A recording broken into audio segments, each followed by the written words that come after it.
Today we're going to go through the process of building these big ass heavy duty sawhorses to lift the canopy off the truck. Coming up. A bad day. Yeah!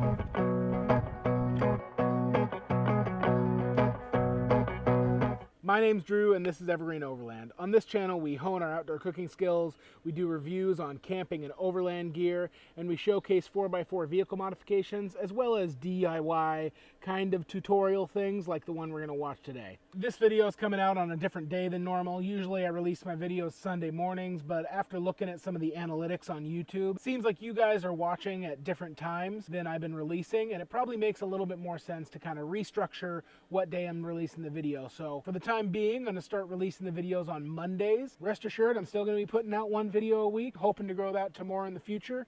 Yeah, for a while I've really been needing to reseal the bottom edge of the habitat around the truck bed, and the biggest problem has just been trying to figure out how I'm going to jack it up a couple of inches to get under there, replace the foam sealant strip, and do some additional caulking underneath the actual bed cap rails. Typically, I want to try to be as self-sufficient as possible for something like this, because in the future, you never know, it might not be convenient for friends to help out when I need the habitat to come off for any reason whatsoever. What I decided to do was look around online and find what other people's solutions are.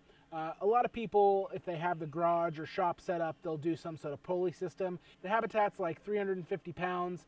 And I don't have a garage right now, hopefully someday, but I don't have a garage right now that is high enough to even pull the habitat into, so I had to go a different route. I found a build for these super heavy duty, tall I-beam style sawhorses, and they're just like a small I-beam style sawhorse, but beefed up, definitely will support the weight. This video is just going to show you my process and what I went through to build these. They're sturdy as hell. I'm building these sawhorses so that I'll put one going alongside either side of the truck bed, and then on the inside of the truck jack up the habitat once I've unbolted it enough to slide some cross beams all the way through so that, you know, it's resting on the sawhorses just like you would any other project you're using sawhorses.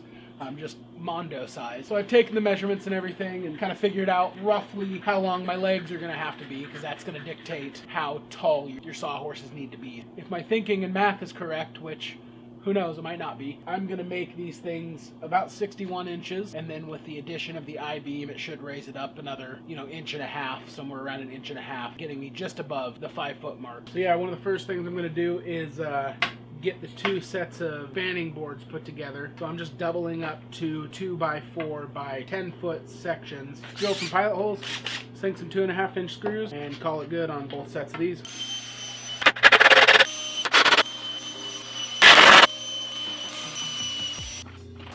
Alright, one down. I can always go back and reinforce it if I need to, but I think that's going to be plenty strong enough. So my next step that I'm going to do, basically I'm going to build the main body length top section of the I-beam sawhorse construction, so the actual I-beam itself, and basically all that is two 2x4s laid horizontally and one in between them laying vertically, creating an I-beam. 06 double cab Tundras, I think it's a 6.2 foot long bed. These are 8-foot sections. I'm gonna leave it as an 8-foot. Build these as 8-foot long sawhorses, but you might have something, a larger truck than I have, and have to go with a different size or build them longer or whatever, but I think this will be good. It'll give me a little bit of overhang, a little bit more stability because it'll be a little bit longer. So I'm using these 4-inch deck screws for this section. They're going to penetrate pretty good into this, so give it a really nice hold, hopefully.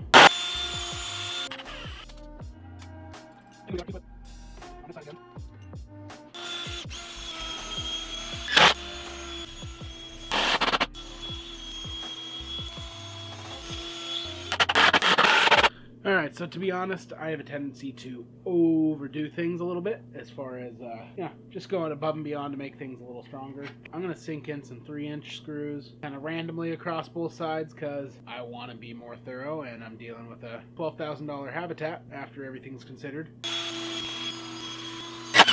One of the I-beams complete. Alright, there you go. Overdone. I-beams. Well, that's pretty good. So now I think I'm just on to cutting the 4 legs. Get 4 of those, measure them out to 61 inches, chop them with the miter saw, and go from there.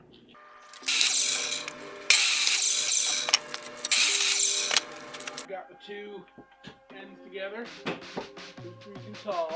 Exactly sure how I'm going to go about doing this, but I'll figure it out as I go. I want 2x4 legs.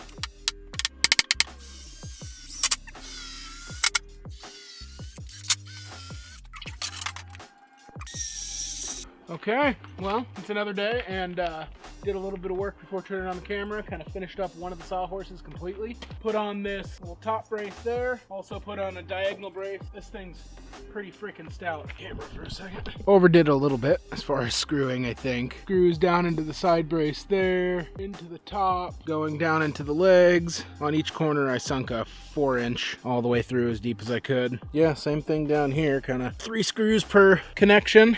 Mostly just the 3-inch. And then yeah, there's the diagonal. And the thing is super stout for sure. I'm gonna finish up the second one. It's slightly snowing. Good leg rot though.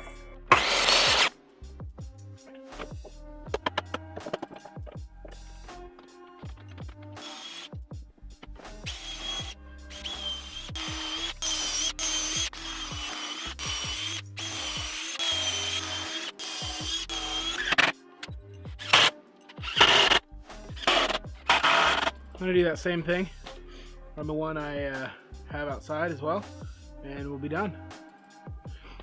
Well, I don't know when that ended, but I'm done. The only thing I would possibly do to finish these up is maybe stain them eventually, but I don't think I need to right now. Well, I'm going to actually split this video up into 2 sections. One's going to be the video building these sawhorses, and the next one will be me actually getting to use them. Putting these to use actually got a little sketchy at times, not by any fault of their own. We'll take a look at that video next. Hey, if you like this video and you like the content I'm putting out, please consider subscribing to the channel and hitting that like button. The link will be in the description for the video I used to build these. If you have any suggestions or want to see anything or just interact, definitely leave a comment below. And if you want to follow more about us, you can follow me over on Instagram at Evergreen Overland or also evergreenoverland.com. Thanks for watching. Look forward to the next video.